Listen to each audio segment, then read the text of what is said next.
Now we will take on the book building process. Fine. The book building process.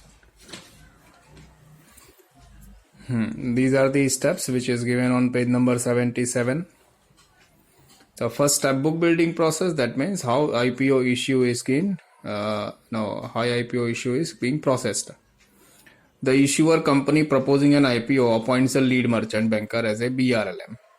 ठीक है, BRLM that means book runner lead manager. That means merchant banker और a lead manager. ठीक है, जब भी IPO issue करते हैं तो सबसे पहले आप लीड मर्चेंट बैंकर को अपॉइंट करते हो, जिसको BRLM बोलते हैं. ठीक है, remember this short form. Initially the issuer company consult with the BRLM in a drawing up a prospectus draft which does not mention the price of the issue. आप पहले BRLM यानी कि मर्चेंट बैंकर को या lead manager को draft issue करने को बोलते हैं, लेकिन उसमें इश्यू प्राइस नहीं लिखी होता है, but include other details about the size of issue, past history of the company and a price band. The securities available to the public are separately identified as a net offer to the public. Then the draft prospectus is filed with SEBI, which gives it a legal standing. SEBI final approval दे सकता है तो वो SEBI को file की जाती है. A definite period is fixed as the bid period and BRLM conduct awareness campaign like advertisement, road shows, etc. तो जब तक वो SEBI prospectus मतलब कंफर्म करती है तब तक ये एडवर्टीजमेंट करते हैं merchant banker, book builders. The BRLM appoint a syndicate member. फिर ये जो मर्चेंट बैंकर है, ठीक है, या लीड मैनेजर जो है, वो सिंडिकेट मेंबर अपॉइंट करता है, a SEBI registered intermediary, to underwrite the issue to the extent of net offer to the public. Then BRLM is entitled to remuneration for conducting the book building process. ठीक है, BRLM को remuneration कितना मिलना है वो भी नक्की होता है. The copy of the draft prospectus may be circulated by the BRLM to the institutional investors as well as to the syndicate members. The syndicate members create demand and ask which each investors for the number of shares and the offer price. फिर ये syndicate member है, वो demand create करता है issue की और एक investor को पूछता है कि आपको कितने शेयर पे, कितने प्राइस पे चाहिए shares. Then BRLM receives the feedback about the investors bid through syndicate members. फिर BRLM जो है वो रिसीव करता है फीडबैक. फाइन, इन्वेस्टर ने जो बिड किया है कि इतने प्राइस पे हमको बुक करना है, वो यानी हर एक जो भी इन्वेस्टर्स हैं, प्रीमियम इन्वेस्टर्स, वो लोग प्राइस नक्की करते हैं कि इतने इतने प्राइस पे हम परचेस करेंगे. The prospective investor may receive their bids at any time during the bid period. The BRLM on receipt of the feedback from the syndicate members about the bid price and the quantity of shares applied as to build up. फिर बाद में जितने लोगों ने share apply किया है ना, उन लोगों ने कितना बिड किया है, कितना प्राइस कोट किया है, वो सारे को वो लोग इवेल्युएट करते हैं.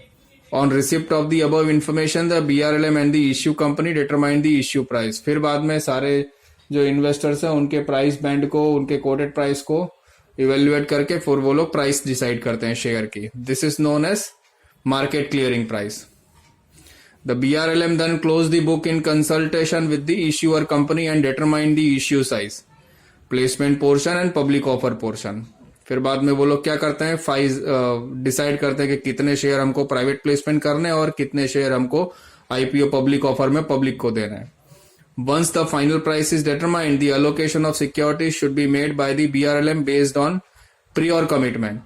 Investors, quality, price, aggression, earliness of bids etcetera, ये सारी चीजें उसमें ध्यान दी जाती है.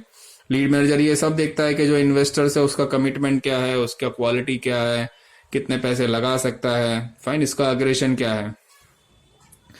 The final prospectus is filed with the registrar of companies with in 2 days determination of issue price. Share की इश्यू प्राइस आप जब नक्की कर लेते हो उसके 2 दिन के अंदर आपको क्या बोलते हैं प्रोस्पेक्टस जो है वो रजिस्ट्रार ऑफ कंपनीज को भेज देना पड़ता है.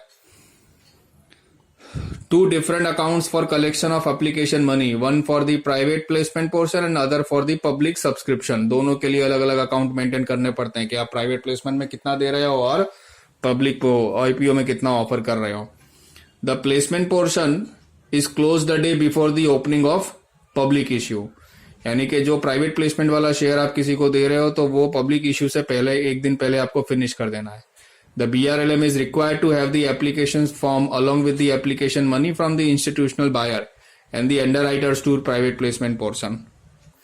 तो BRLM के पास पब्लिक इशू से पहले ही उन सारे एप्लीकेशंस आ जाने चाहिए जो उसने प्राइवेट प्लेसमेंट में ऑफर किए हैं इंस्टीट्यूशनल्स को यानी बैंक को. The allotment of for the private placement portion shall be made on second day from the closure of the issue and the private placement portion is ready to be listed.